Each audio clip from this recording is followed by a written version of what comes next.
Historia real. Fui testigo de Jehová. Y lo que hacían los ancianos. A puerta cerrada Tenía apenas 16 años cuando entré al salón del reino por primera vez y vi a esos hombres vestidos de traje hablando de amor y salvación. En ese momento pensé que había encontrado la familia perfecta, la verdad absoluta, el camino a Dios. Pero lo que descubrí años después, lo que vi con mis propios ojos detrás de esas puertas cerradas, era algo tan horrible que hasta el día de hoy me cuesta creer que pasó. Era una H enorme, una H que cargaban todos esos ancianos con sus Biblias en la mano y sus sonrisas de santos. Una H que me costó 15 años de mi vida descubrir y que casi me destruye cuando finalmente la vi. Por favor, no olviden suscribirse al canal, dejar su like y un comentario contándonos desde dónde están escuchando esta historia. Su apoyo significa mucho para nosotros. Mi nombre es Elena del Carmen. Hoy tengo 72 años, pero esta historia comenzó cuando era una muchacha de 16 años allá en Puebla, en el barrio de La Libertad. Era el año de 1969 y mi vida estaba hecha pedazos. Mi padre había muerto 6 meses antes de un infarto fulminante mientras trabajaba en la fábrica textil. Mi madre, doña Carmela, se había quedado viuda con 5 hijos. Yo era la mayor. De un día para otro pasamos de tener lo justo a no tener nada. Mi madre cosía de sol a sol en una máquina vieja que hacía un ruido espantoso, y aún así el dinero no alcanzaba ni para frijoles. Vivíamos en una vecindad de esas de antes, ¿sabes, mijo?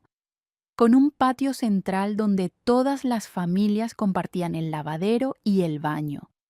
Nuestra habitación era un cuartito de 4 por 4 donde dormíamos todos amontonados. Yo en un catre junto a mis hermanas Rosa y Lupita, mis hermanos Toño y Carlitos, en petates en el suelo, y mi madre en el único colchón que teníamos, relleno de paja que ya estaba toda aplastada. Las paredes eran de tabique sin pintar, húmedas en las esquinas donde crecía el moho verde. El piso era de cemento frío que en invierno te helaba los pies aunque te pusieras calcetas dobles. Teníamos una cocinita de 2 quemadores que funcionaba con tanque de gas, y cuando se acababa el gas, pues a cocinar con leña en un anafre que llenaba todo de humo. El olor de esa habitación era de humedad mezclada con comida recalentada, ropa sin secar bien y los cuerpos de 7 personas viviendo en un espacio tan chiquito. Yo había dejado la secundaria cuando murió mi papá. No quedaba de otra, alguien tenía que trabajar. Conseguí empleo en una tienda de telas en el centro. Don Refugio me pagaba 50 pesos a la semana por trabajar de lunes a sábado, de 8 de la mañana a 7 de la noche. Con eso ayudaba a mi madre. Comprábamos el mandado, pagábamos la renta de la vecindad que era de 80 pesos al mes. Los domingos eran los días más tristes. Antes, cuando mi padre vivía, íbamos a misa todos juntos. Después nos quedábamos en el parque comiendo elotes y helados de garrafa. Pero ahora los domingos eran para lavar ropa, remendar, hacer la comida de toda la semana. Ya no había dinero para diversiones, ni siquiera para el camión. Todo se caminaba. Mi madre lloraba mucho por las noches. La escuchaba sollozando bajito, tratando de no despertarnos, pero yo la escuchaba. A veces me levantaba y me sentaba junto a ella en la oscuridad. «Ay, mija», me decía, «¿qué vamos a hacer? ¿Cómo voy a sacar adelante a 5 criaturas yo sola?» Yo le agarraba la mano y le decía que íbamos a salir adelante, que Dios nos iba a ayudar. Pero la verdad es que yo tampoco sabía cómo. Fue en esa época de tanta desesperación que conocí a los testigos de Jehová. Un sábado llegaron 2 señoras tocando la puerta de la vecindad. Una era mayor, como de 50 años, vestida con una falda larga azul marino y una blusa blanca impecable. La otra era más joven, tendría unos 30, con el cabello recogido en un chongo apretado. Las dos traían una Biblia en la mano y unas revistas con dibujos coloridos. «Buenos días, hermana», me dijo la mayor con una sonrisa tan dulce que me desarmó. «Venimos a compartir un mensaje de esperanza en estos tiempos difíciles». Normalmente mi madre las hubiera corrido. Éramos católicos de toda la vida. Mi abuela decía que los testigos eran del diablo. Pero ese día mi madre estaba tan desesperada que las dejó pasar. Se sentaron en las únicas 2 sillas que teníamos. El cuarto se llenó con su presencia, con el olor a perfume suave que traían, con sus voces tranquilas y seguras. La mayor se llamaba hermana Estela, la joven hermana Beatriz. Abrieron la Biblia y empezaron a leer versículos sobre el reino de Dios, sobre cómo pronto ya no habría más llanto ni dolor, sobre el paraíso en la tierra. Mis hermanos las miraban fascinados. Hacía tanto tiempo que nadie nos visitaba, que nadie nos trataba con cariño. La hermana Estela le habló directamente a mi madre. «Hermana Carmela, veo que ha pasado por tiempos muy difíciles. Pero Jehová no abandona a sus siervos. Él ve su dolor y muy pronto lo aliviará». Mi madre empezó a llorar. Era la primera vez en meses que alguien le hablaba con compasión. «Es que no sé qué hacer», le dijo. «Mi marido murió y me dejó sola con 5 hijos. Ya no puedo más. Jehová será su esposo ahora», le dijo la hermana Estela agarrándole las manos, «y nosotras seremos su familia. En la congregación nadie está solo. Todos nos cuidamos unos a otros. Familia».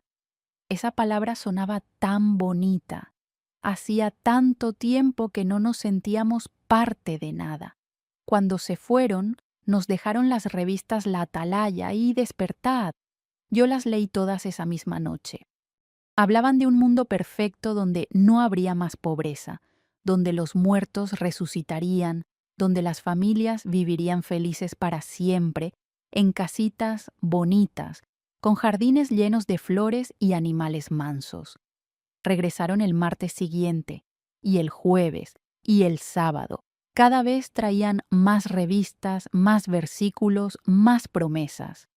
«El fin de este sistema está cerca», nos decían. «Muy pronto Jehová destruirá este mundo malvado y solo los que estén en su organización se salvarán». A las 3 semanas nos invitaron al Salón del Reino.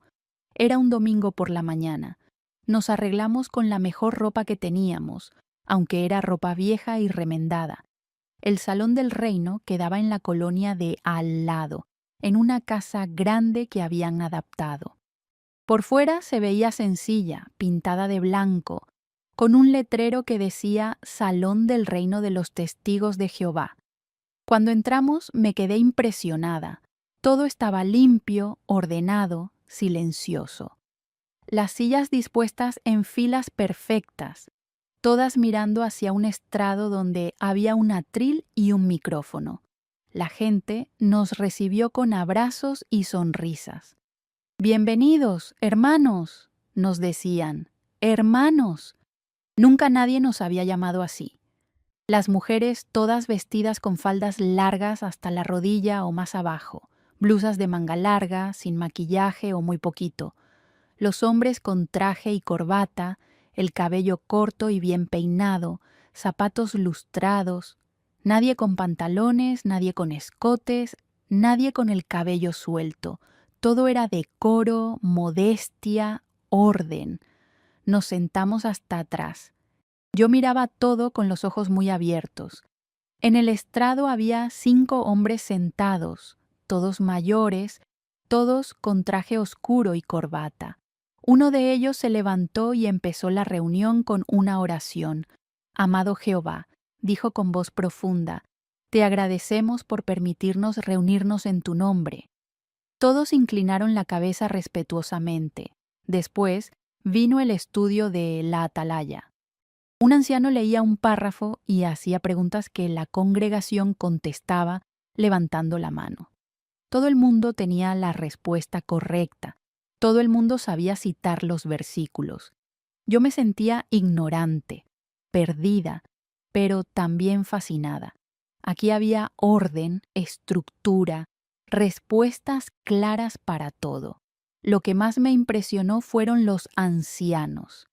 Así les decían, los ancianos de la congregación, aunque algunos no eran tan viejos, tendrían unos 40 o 50 años. Eran los que dirigían todo, los que daban los discursos, los que tomaban las decisiones. Se sentaban adelante en una fila especial, y todos los miraban con respeto, casi con veneración. El anciano superintendente se llamaba Hermano Salomón. Era un hombre alto, de unos 55 años, con el cabello canoso peinado hacia atrás con brillantina. Usaba lentes de armazón grueso y tenía una voz que te llegaba hasta el alma. Cuando hablaba, todos escuchaban en silencio absoluto. Hablaba de Jehová como si lo conociera personalmente, como si Dios le susurrara secretos al oído. Después de la reunión, el hermano Salomón vino a saludarnos. «Familia del Carmen», nos dijo estrechando la mano de mi madre. «Qué alegría tenerlos aquí. La hermana Estela me ha contado su situación. Quiero que sepan que aquí tienen una familia». Mi madre casi llora otra vez. Yo sentí algo cálido en el pecho, como si finalmente hubiéramos encontrado un lugar donde pertenecer. Empezamos a ir todas las semanas, martes y jueves por la noche para las reuniones de entre semana, domingos por la mañana para el estudio de la atalaya y el discurso público. Las hermanas mayores me tomaron bajo su ala. Me enseñaron cómo vestirme apropiadamente, cómo peinarme recatadamente, cómo comportarme como una verdadera sierva de Jehová. «Elena», me decía la hermana Estela, «una sierva de Jehová debe ser modesta en todo. Nada de pantalones, nada de faldas cortas, nada de maquillaje llamativo, el cabello siempre recogido o trenzado. Tenemos que ser diferentes del mundo, ¿entiendes?». Yo asentía obediente. Todo lo que me decían tenía sentido. El mundo allá afuera era malo, corrupto, satánico. Aquí adentro estábamos a salvo, éramos especiales, éramos el pueblo elegido de Dios. A los 3 meses empezamos nuestro estudio bíblico formal. 2 veces a la semana venía la hermana Beatriz a nuestra casa con el libro La verdad que lleva a vida eterna. Estudiábamos capítulo por capítulo, contestábamos las preguntas, subrayábamos los versículos. Era como estar en la escuela otra vez, pero esta vez aprendiendo las cosas más importantes del universo. La hermana Beatriz nos enseñaba que solo los testigos de Jehová tenían la verdad. Todas las demás religiones eran falsas, parte de Babilonia la Grande, la gran ramera. La Iglesia Católica era especialmente malvada, adoraban ídolos, engañaban a la gente. «¿Ven?», nos decía mostrando imágenes en las revistas de papas con coronas de oro. ¿Así es como Jesús dijo que debían ser sus seguidores? No, hermanas. Jesús fue humilde, pobre, sencillo. Nos enseñó que la Biblia prohibía las transfusiones de sangre. Es la ley de Dios, decía muy seria. Abstenerse de sangre. Es mejor morir fiel a Jehová que vivir desobedeciendo su ley. Yo asentía. Tenía sentido. Si Dios lo decía, entonces era así. Punto. Nos enseñó sobre el Armagedón, la gran batalla final donde Jehová destruiría a todos los malvados y solo los testigos de Jehová sobrevivirían. Está cerca, hermanas. Muy cerca. Quizás unos pocos años, quizás meses. Por eso tenemos que apurarnos a predicar, a traer más personas a la organización antes de que sea tarde. La organización. Así le decían, la organización de Jehová. El conducto que Dios usaba en la tierra, Obedecer a la organización era obedecer a Dios mismo. Cuestionar a la organización era cuestionar a Dios. Y eso era apostasía, el peor pecado de todos. Al año de estudio nos bautizamos. Fue en una asamblea grande en el estadio de la BUAP. Miles de testigos de todos lados. Nos vestimos de blanco, bajamos a una alberca inflable que habían puesto, y uno de los ancianos nos sumergió en el agua mientras decía las palabras: en el nombre del Padre, del Hijo y de la organización de Jehová Dios. Cuando salí del agua, toda la congregación aplaudió. Me sentí renacida, limpia, salvada. Ahora sí era oficial, era testigo de Jehová, era parte del pueblo de Dios. Me iba a salvar del Armagedón. Mi vida cambió completamente después del bautismo. Ya no salía con mis amigas de antes, eran del mundo, malas influencias. Ya no escuchaba música mundana, solo los cantos del reino. Ya no veía televisión ni iba al cine. Todo eso era satánico. Mi vida giraba completamente alrededor de la congregación. Reuniones, estudio, predicación de casa en casa. Cada sábado salíamos en servicio de predicación, de 9 de la mañana a 1 de la tarde, caminando bajo el sol, tocando puertas, ofreciendo revistas. La mayoría de la gente nos cerraba la puerta en la cara, algunos hasta nos gritaban, pero nosotras seguíamos. Era lo que Jehová mandaba. Teníamos que salvar vidas antes del fin. A los 18 años conocí a Roberto. Era un hermano de otra congregación, 3 años mayor que yo, siervo ministerial. Nos conocimos en una asamblea de circuito, conversamos en el descanso del mediodía, me invitó a caminar por los jardines del lugar. Era guapo, serio, dedicado. Hablábamos de Jehová, de las profecías, de nuestros sueños de predicar tiempo completo.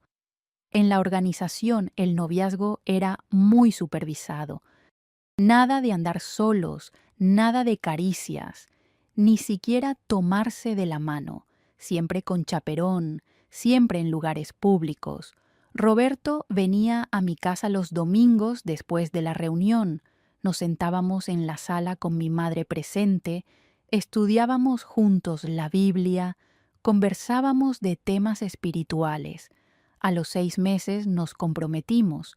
1 año después nos casamos en el Salón del Reino.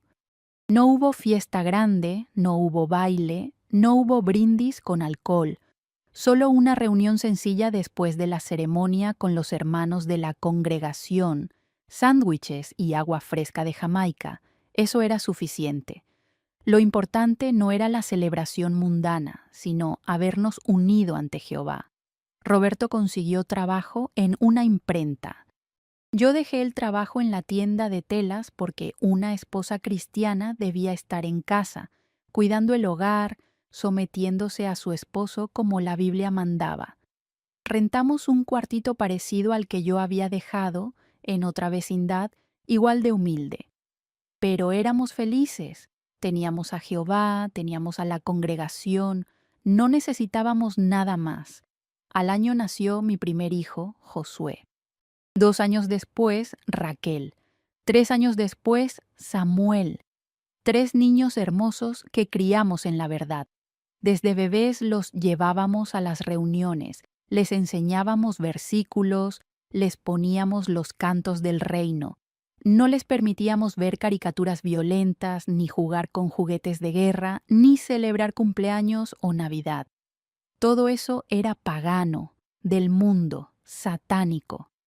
Los años pasaban y yo era una testigo modelo. Predicaba 70 horas al mes, estudiaba con interesadas, comentaba en las reuniones, me vestía siempre apropiadamente, obedecía a mi esposo en todo, criaba a mis hijos en disciplina estricta. Los ancianos me ponían de ejemplo. Hermanas, decían desde el estrado, fíjense en la hermana Elena. Así es como debe ser una sierva de Jehová. Pero detrás de esa fachada perfecta algo no estaba bien. Roberto se había vuelto cada vez más estricto, más controlador. Decía que era por mi bien, que un esposo tenía que guiar a su esposa. Me revisaba la ropa antes de salir. Me decía si la falda estaba muy corta o la blusa muy ajustada. Me preguntaba con quién había hablado en el servicio, que habíamos conversado. Me revisaba el bolso para ver si había guardado números telefónicos de hermanos. Si yo cuestionaba algo, si preguntaba por qué teníamos que hacer las cosas de cierta manera, se enojaba. No seas rebelde, Elena, me decía. La esposa debe estar sujeta al esposo. Así lo manda Jehová. Y yo me callaba. Tenía razón. La Biblia decía que la esposa debía sujetarse. Cuestionar a mi esposo era cuestionar a Dios. Cuando los niños se portaban mal, Roberto los castigaba duramente. La vara y la reprensión, citaba de Proverbios. Les pegaba con el cinturón hasta dejarles moretones. Yo lloraba viéndolos, pero él decía, es por su bien, mejor esto que dejarlos rebeldes y que Jehová los destruya en el Armagedón. Fui a hablar con los ancianos. Pedí una cita con el hermano Salomón, ahora anciano con más de 20 años en la congregación. Me recibió en su casa, en un cuartito que tenía adaptado como oficina. Me senté frente a él, nerviosa, retorciendo un pañuelo en las manos. Hermano Salomón, le dije, necesito consejo. Mi esposo es muy estricto con los niños, les pega muy fuerte. Tengo miedo de que les vaya a hacer daño. El hermano Salomón me miró serio. Hermana Elena, ¿ha hecho algo su esposo que vaya contra las leyes de Jehová? No, pero ¿le ha sido infiel? ¿La ha golpeado a usted? No, hermano, pero a los niños. La Biblia dice claramente, no retengas la disciplina del muchacho. Proverbios 23:13. Si su esposo está disciplinando a los niños según las Escrituras, usted debe apoyarlo, no cuestionarlo.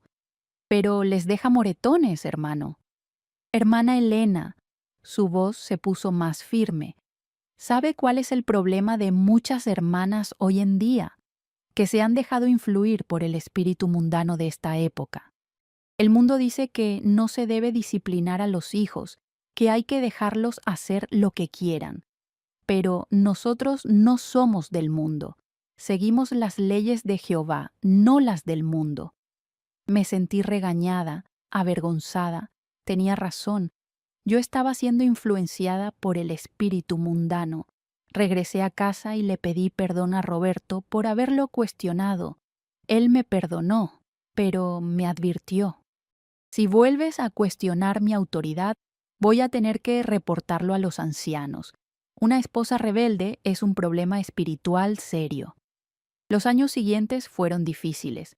Vivía en un estado constante de ansiedad, tratando de ser perfecta, de no cometer errores, de mantener a Roberto feliz, de criar a los niños correctamente. Las reuniones 3 veces por semana, la predicación los sábados, los estudios bíblicos personales, las asambleas, las convenciones. No había descanso, no había tiempo para mí. Yo era solo una sierva de Jehová, una esposa, una madre, nada más. Pero todavía creía que todo valía la pena porque pronto vendría el Armagedón y viviríamos para siempre en el paraíso. Creía que la organización era perfecta, dirigida directamente por Dios. Creía que los ancianos eran hombres santos, representantes de Jehová en la tierra, hasta que descubrí lo que realmente hacían a puerta cerrada. Fue un martes por la noche, después de la reunión. Yo tenía 31 años, llevaba 15 años bautizada. Había olvidado mi Biblia en el salón del reino. Regresé a buscarla. Eran como las 10 de la noche. El salón estaba oscuro, pensé que ya no había nadie. Entré por la puerta trasera que nunca cerraban con llave. Escuché voces viniendo del cuartito de atrás, donde los ancianos tenían sus reuniones privadas. La puerta estaba entreabierta. Me acerqué despacito para avisar que estaba ahí. pero entonces escuché algo que me hizo detenerme en seco. Hermano Salomón, ¿qué vamos a hacer con el caso de la hermana Judith? Era la voz del hermano Ezequiel, otro anciano. Ya la interrogamos. Admitió que tuvo relaciones con el hermano Patricio. ¿Cuántas veces? 3 veces, en su casa cuando el esposo estaba trabajando. Entonces está claro, es fornicación, merece ser expulsada. Esperen, dijo otra voz, el hermano Abdías. La hermana Judith está muy arrepentida. Lloró mucho durante el interrogatorio. El arrepentimiento no es suficiente, respondió el hermano Salomón. Tiene que haber consecuencias. Además, tenemos que pensar en la reputación de la organización. Si la gente se entera y no hacemos nada, van a pensar que toleramos la inmoralidad. Mi corazón latía fuerte. Conocía a la hermana Judith. Era una mujer joven, de unos 25 años, casada con un hermano muy celoso y controlador. Siempre la veía triste en las reuniones, con la mirada baja. Pero hermanos, dijo el hermano Ezequiel, ¿y el hermano Patricio también lo vamos a expulsar? Hubo un silencio. Después el hermano Salomón habló. El hermano Patricio es diferente. Él es siervo ministerial, tiene responsabilidades en la congregación. Ha hecho mucho por la organización. Además, él dice que ella lo sedujo. ¿Ella lo sedujo? La voz del hermano Abdías sonaba incrédula. Eso dice. Y tiene sentido, ¿no? Ya saben cómo son algunas hermanas. Se visten provocativamente, hablan de más, son coquetas. Las mujeres son más débiles espiritualmente. Eva fue la que cayó primero, ¿recuerdan? Entonces, ¿qué sugieres? Al hermano Patricio le damos una reprensión privada, que pierda sus privilegios por 6 meses, pero que no sea público. No necesitamos que toda la congregación se entere. ¿Y la hermana Judith? A ella la expulsamos, que sirva de ejemplo para las demás hermanas, que vean que la inmoralidad tiene consecuencias. Me quedé helada. No podía creer lo que estaba escuchando. El mismo pecado, 2 personas, 2 castigos completamente diferentes. Y todo porque uno era hombre con responsabilidades y la otra era mujer. Seguí escuchando, pegada a la pared, sin poder moverme. Hay otro asunto, dijo el hermano Ezequiel. El hermano Tobías vino a verme. Dice que su hija de 14 años le confesó que el hermano Melquisedec la tocó inapropiadamente. ¿Melquisedec? ¿El anciano de la congregación del norte? Sí, ese mismo. ¿Qué dijo exactamente la niña? Que cuando estaba sola en el salón del reino ordenando, después de la reunión, él llegó y empezó a tocarle los pechos, a intentar meterle la mano bajo la falda. Ella se soltó y salió corriendo. Hubo un silencio largo. Después el hermano Salomón habló y su voz me dio escalofríos. ¿Hay testigos? No, hermano, estaban solos. Entonces no hay caso. La Biblia es clara. Se necesitan 2 o 3 testigos para establecer un asunto.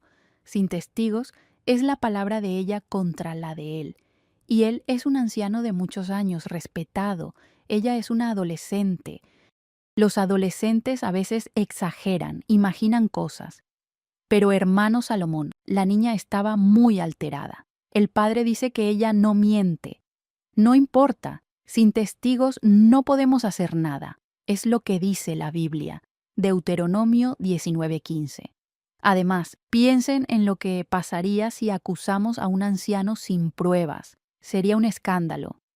Dañaría la reputación de toda la organización. Entonces, ¿qué le decimos al hermano Tobías? Que hable con su hija, que la aconseje, que tal vez ella malinterpretó las intenciones del hermano Melquisedec, que tal vez él solo le estaba dando un abrazo paternal y ella lo tomó de otra manera, y que tenga cuidado con hacer acusaciones falsas contra los ancianos. Eso es muy serio ante Jehová. No podía más. Salí corriendo de ahí. olvidándome de mi Biblia, olvidándome de todo. Corrí por las calles oscuras llorando, sin poder respirar bien. Llegué a mi casa y me encerré en el baño. Me senté en el piso de cemento frío y ahí me quedé, llorando, tratando de procesar lo que había escuchado. Los ancianos, esos hombres que yo había respetado como representantes de Dios, estaban protegiendo a un abusador, estaban culpando a una niña de 14 años, estaban aplicando reglas diferentes para hombres y mujeres, estaban más preocupados por la reputación de la organización que por la justicia, por la protección de los inocentes. Esa era la H enorme que cargaban, la hipocresía de predicar amor y practicar injusticia, la hipocresía de decir que eran diferentes del mundo corrupto cuando hacían exactamente lo mismo, la hipocresía de enseñar igualdad ante Dios mientras favorecían a los hombres con poder, la hipocresía de clamar justicia divina mientras protegían criminales. Esa noche, sentada en el piso de ese baño, mi mundo se derrumbó. Todo en lo que había creído por 15 años, todo lo que había sacrificado, toda mi vida dedicada a la organización, estaba construido sobre una mentira enorme, una H enorme que ellos cargaban con sus trajes impecables y sus Biblias en la mano. Pero lo peor todavía estaba por venir, porque descubrir la verdad era solo el principio. Salir de ahí, liberarme, iba a costarme todo lo que tenía. Durante las siguientes semanas viví en un estado de shock. Seguía yendo a las reuniones, seguía predicando, seguía sonriendo y saludando a todos, pero por dentro estaba muerta. Cada vez que veía a los ancianos en el estrado, escuchaba sus voces en ese cuartito. Cada vez que levantaba la mano para comentar, sentía que era una hipócrita yo también. No podía hablar con nadie sobre lo que había escuchado. En la organización estaba prohibido cuestionar a los ancianos. Era considerado apostasía. Si yo decía algo, si compartía mis dudas, me expulsarían inmediatamente. Perdería todo, mi esposo, mis hijos, mi madre, mis hermanos que también se habían bautizado, todos mis amigos. Quedaría completamente sola. Empecé a investigar en secreto. Había escuchado que en la biblioteca pública tenían libros sobre los testigos de Jehová escritos por exmiembros, pero la organización prohibía leer esos libros. Eran literatura apóstata, venenosa, diseñada por Satanás para alejar a la gente de la verdad. Pero ya no podía seguir ciega. Un sábado que Roberto pensaba que estaba en el servicio de predicación, me fui a la biblioteca central. Con las manos temblando, busqué en el catálogo.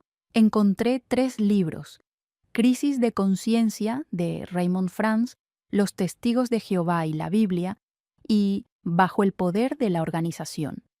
Me senté en una mesa al fondo, donde nadie pudiera verme, y empecé a leer. Lo que descubrí en esas páginas me destrozó y me liberó al mismo tiempo. Leí sobre las profecías falsas.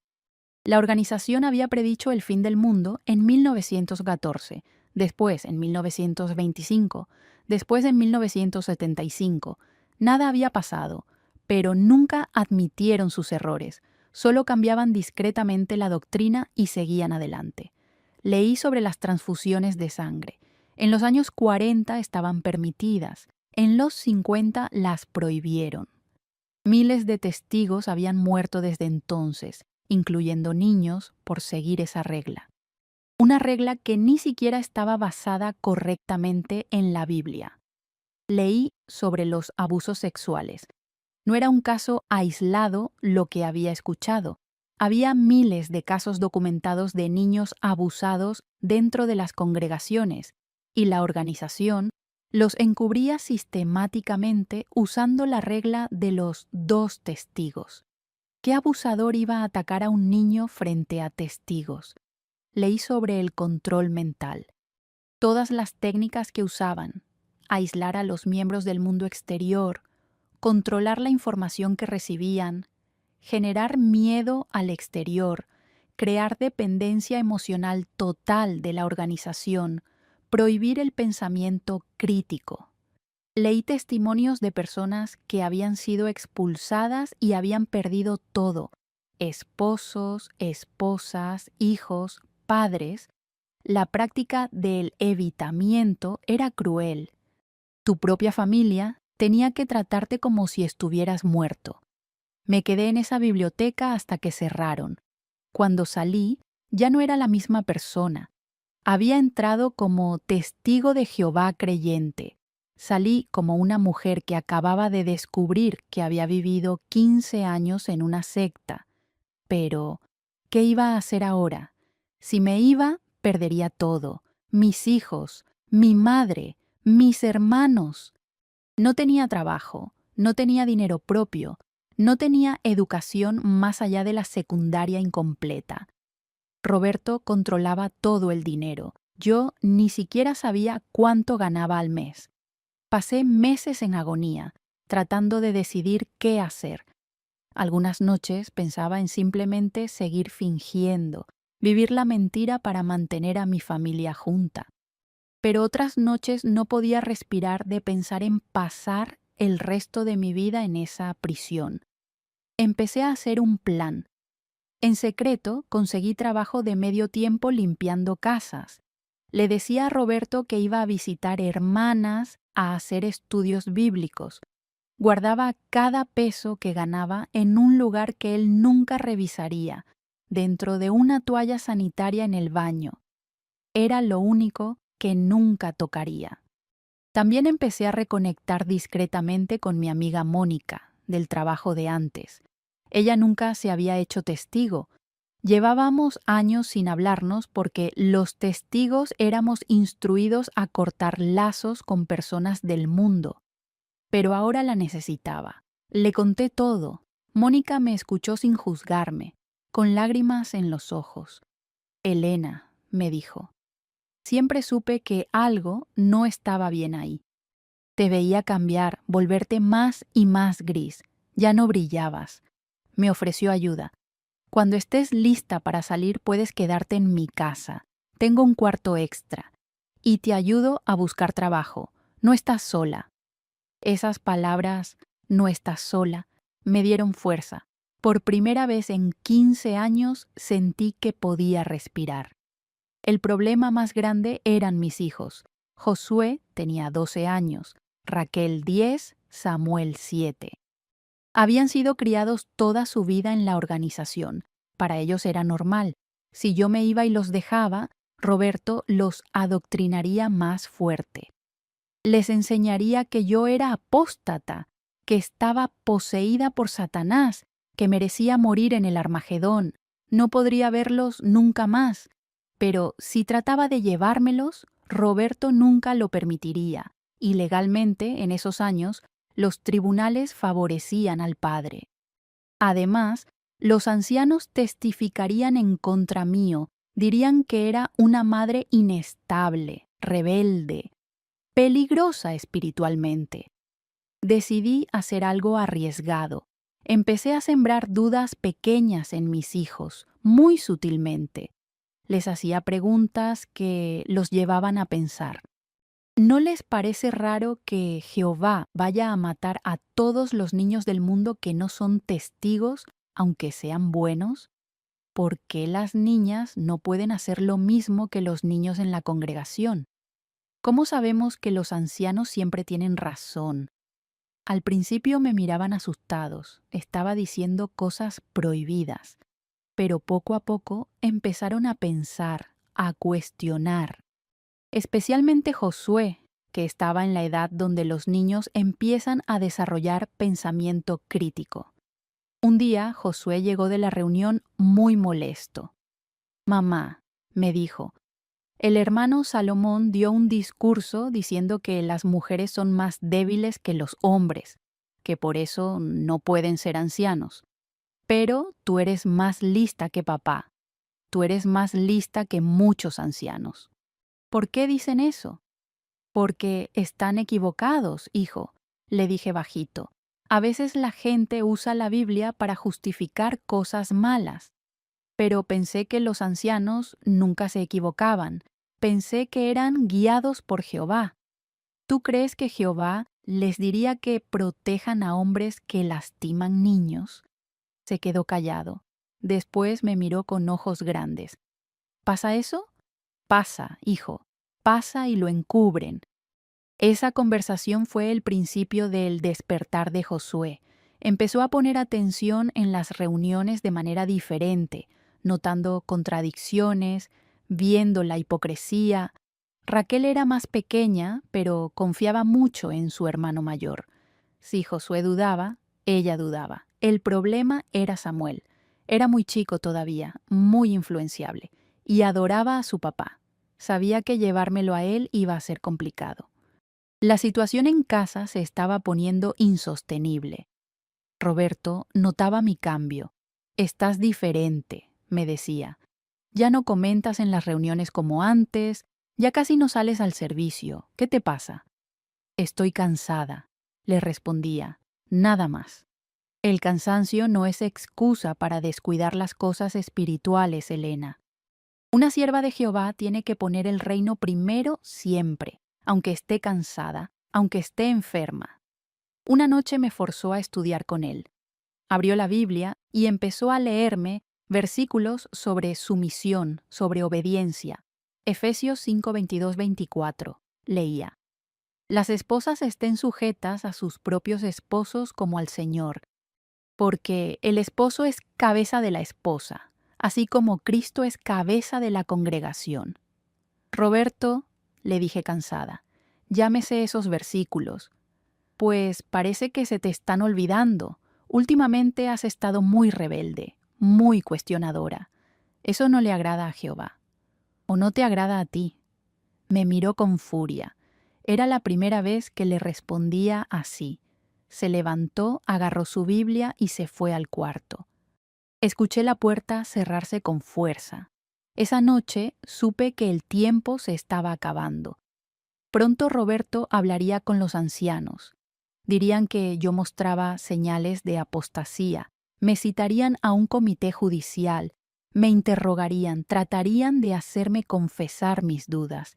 Y apenas admitiera algo, me expulsarían. La expulsión era la muerte social. Tu familia no podía hablarte. Tus amigos tenían que evitarte. En la calle, si te encontrabas con testigos conocidos, tenían que voltear la cara. Eras tratada como si no existieras. Y lo peor, Roberto se quedaría con los niños. Les enseñaría que yo era malvada, que había elegido a Satanás sobre Jehová, sobre ellos. Crecerían odiándome. Tenía que actuar rápido.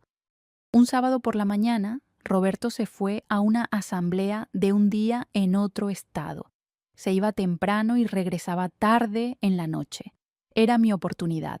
Llamé a Mónica. «Es hoy», le dije. «Voy a salir hoy».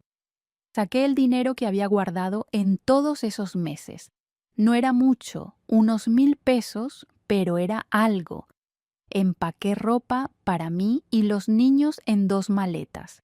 Solo lo esencial. Josué y Raquel me ayudaron. Entendían lo que estaba pasando. Samuel no. «¿A dónde vamos, mami?», preguntaba confundido. «¿Por qué nos estamos yendo? ¿Y papi?» «Vamos a un lugar nuevo, mi amor. Te va a gustar». «¿Pero vamos a volver?». No respondí. No podía mentirle, pero tampoco podía decirle la verdad. Dejé una carta para Roberto. La escribí con mano temblorosa. «Roberto, me voy. No puedo seguir viviendo esta mentira. Descubrí cosas sobre la organización que no puedo ignorar. Sé que vas a decir que soy apóstata, que estoy poseída, que merecía morir, pero por primera vez en 15 años voy a pensar por mí misma.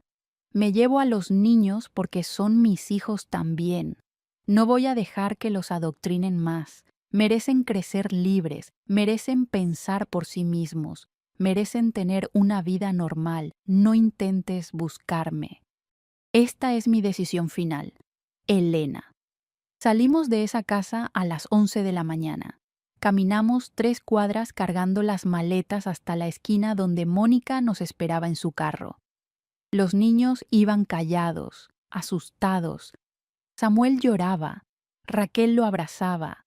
Josué me agarraba la mano fuerte. Cuando me subí al carro de Mónica y arrancamos, miré por la ventana hacia atrás una última vez.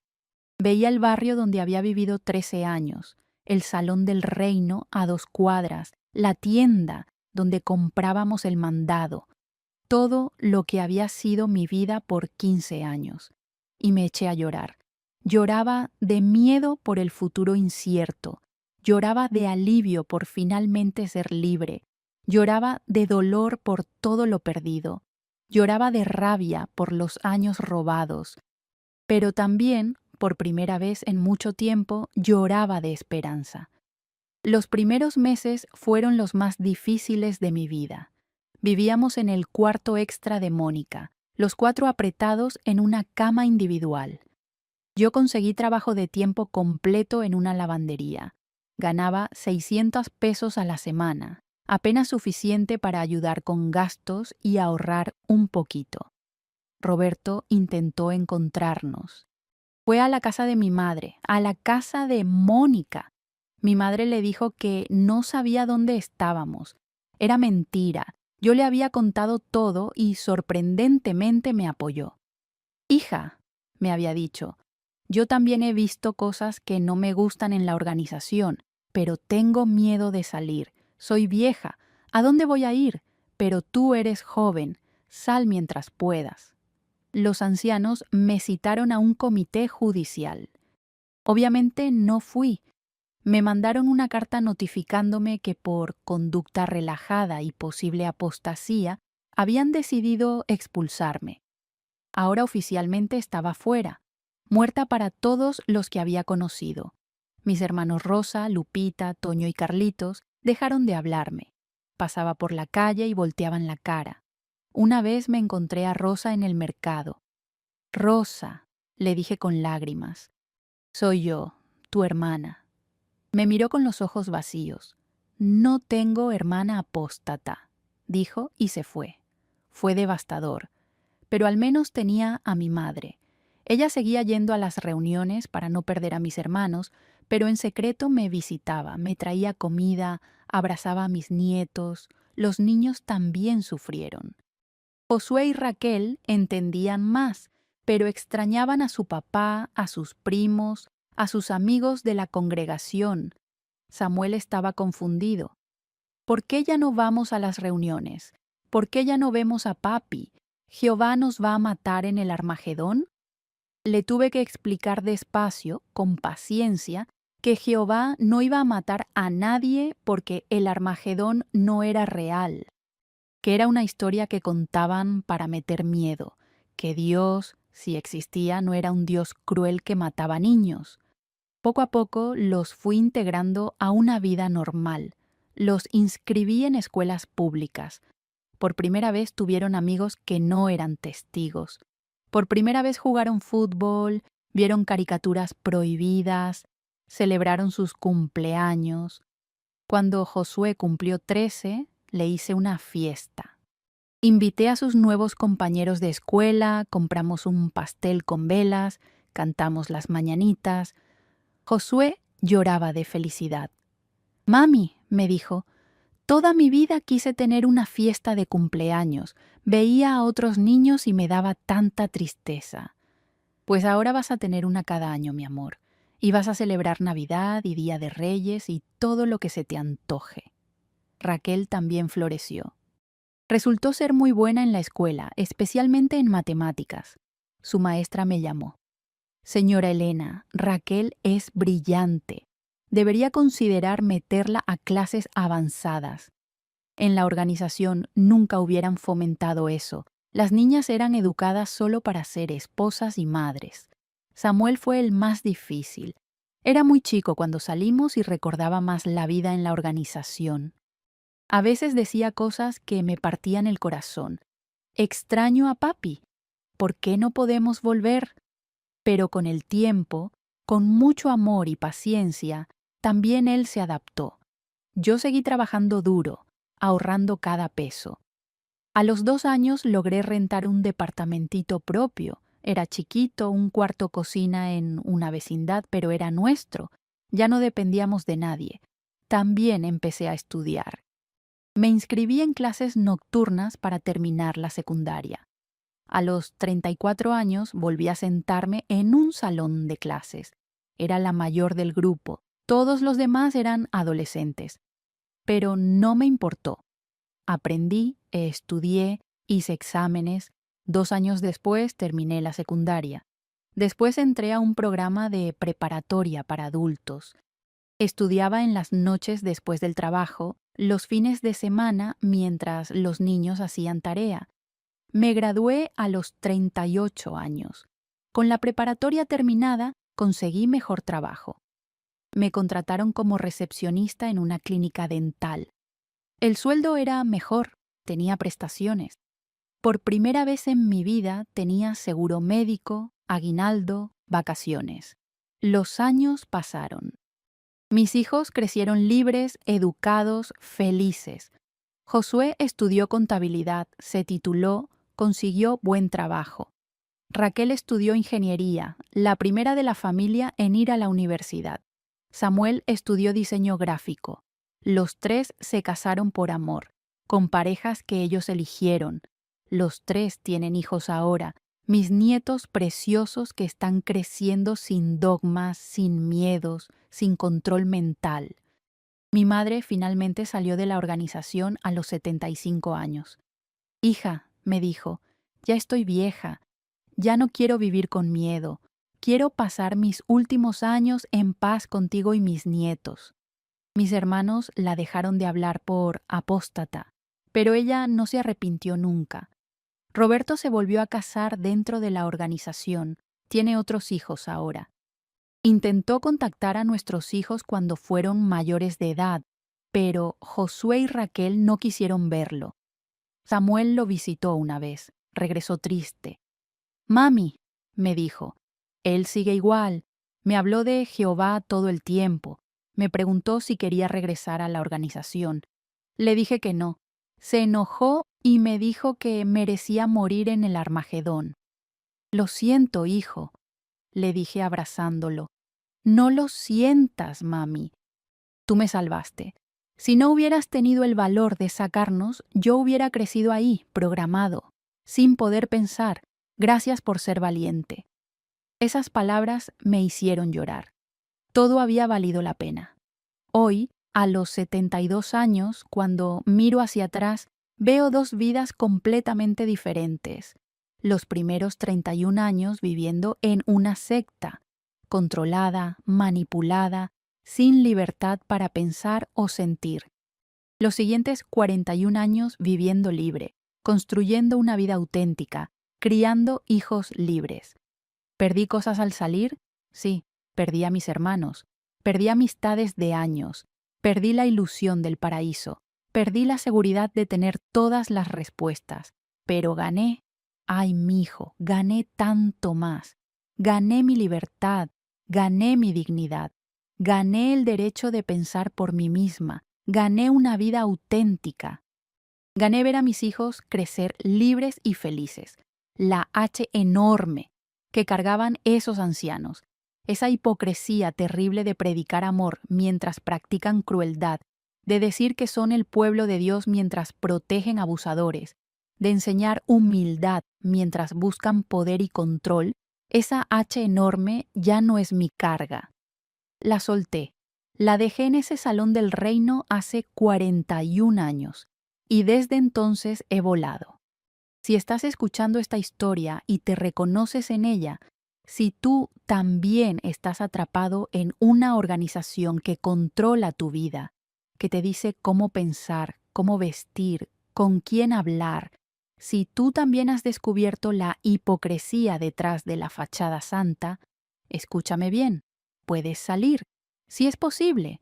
Sí, vas a perder cosas, vas a perder gente, va a doler horrible, Van a ser años difíciles.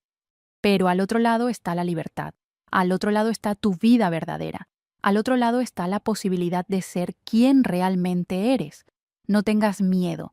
Yo tenía 31 años, 3 hijos, sin educación, sin dinero, sin red de apoyo, y lo logré. Si yo pude, tú también puedes.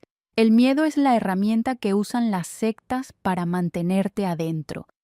Te dicen que afuera está Satanás, que vas a morir, que vas a ser miserable. Todo mentira. Afuera está la vida real, con sus alegrías y tristezas, con sus retos y victorias. Pero es tu vida. No desperdicies más años, no entregues más de tu vida a gente que solo quiere controlarte.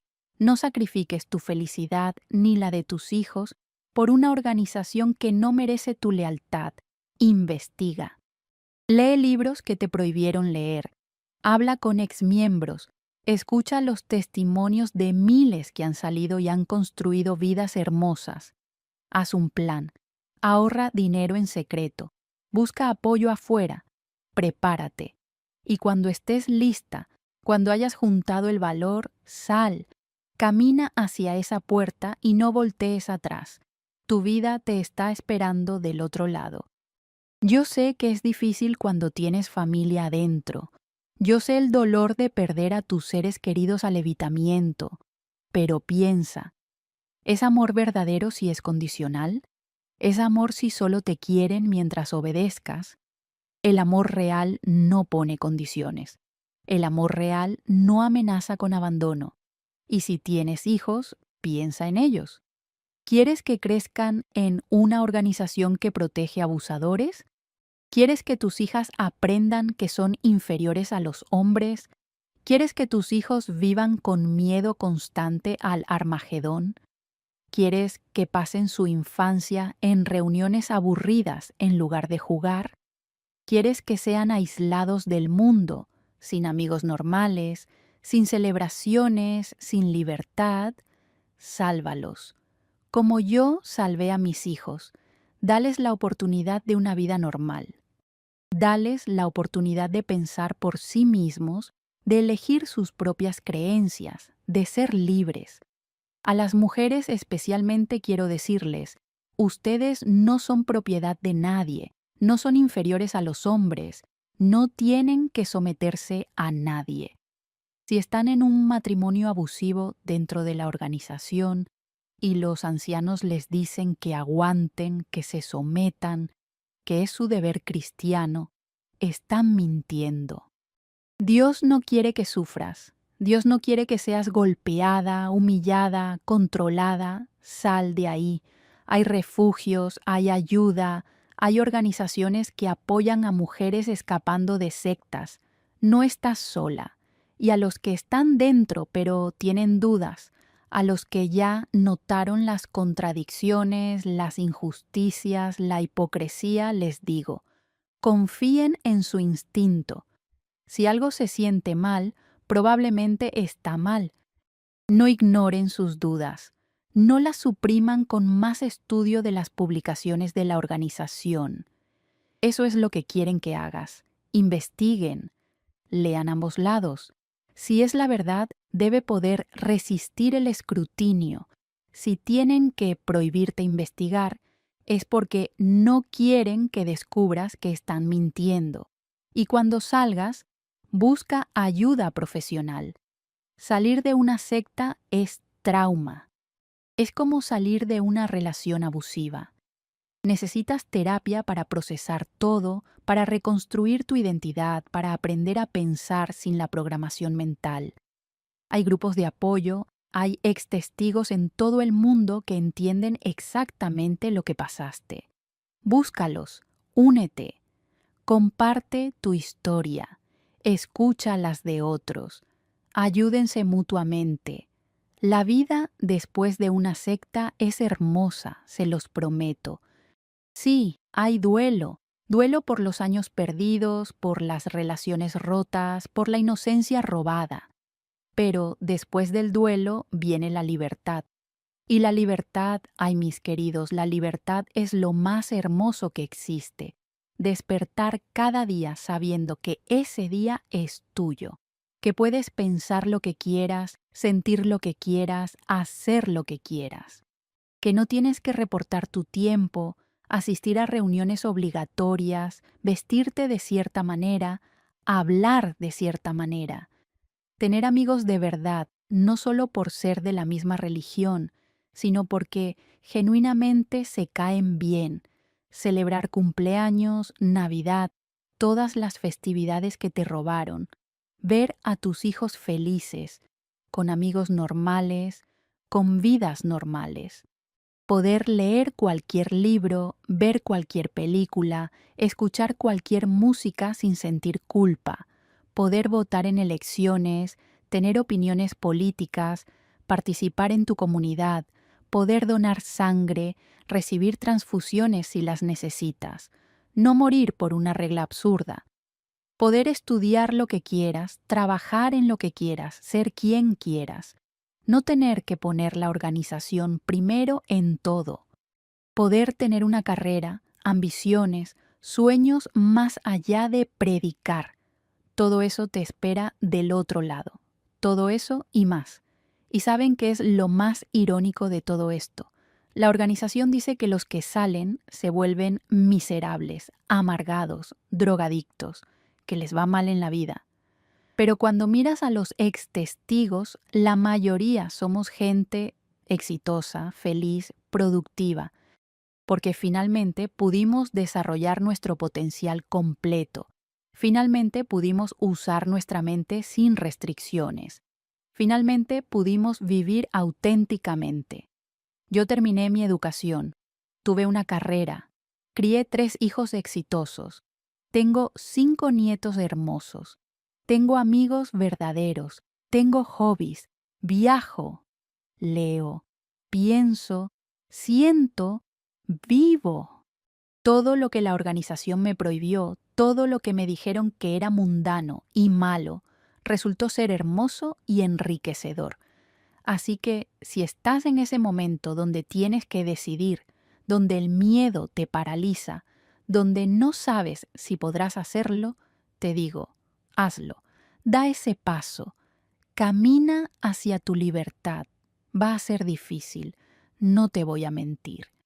Pero va a valer cada lágrima, cada noche de insomnio, cada momento de duda, porque al final del camino está tu vida verdadera esperándote.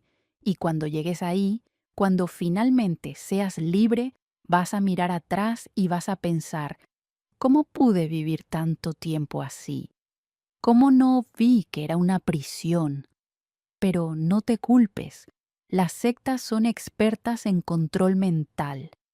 Te programan desde niño si naces adentro, o te atraen cuando estás vulnerable si entras de adulto. No es tu culpa haber caído. Lo importante es tener el valor de salir. Yo estoy aquí, 41 años después de mi escape, diciéndote que sí se puede, que hay vida después de la secta, que hay felicidad, paz, libertad. La H enorme, esa hipocresía que cargaban los ancianos con sus trajes y sus Biblias, ya no tiene poder sobre mí. La desenmascaré, la expuse, la dejé atrás. Y tú también puedes. Espero que esta historia haya tocado el corazón de ustedes, principalmente de los que están pasando por situaciones similares. Si esta historia los conmovió, si se emocionaron, si conocen a alguien que necesita escuchar este mensaje de libertad y esperanza, dejen un comentario aquí abajo. ¿Ya pasaron por algo parecido? ¿Están todavía adentro y buscando salir? ¿Conocen a alguien atrapado en una secta que necesita ayuda? Leo todos los comentarios y me da mucha alegría saber que mis historias pueden ayudar a alguien. Y si todavía no se han suscrito a nuestro canal Historias de Abuelitas, hagan clic en la campanita ahí abajo para suscribirse y no perderse ninguna de nuestras historias. Cada semana compartimos historias reales de superación, de vida, de gente como nosotros que enfrentó situaciones difíciles y salió adelante. Hasta la próxima historia, mis queridos. Y recuerden, siempre es posible ser libre.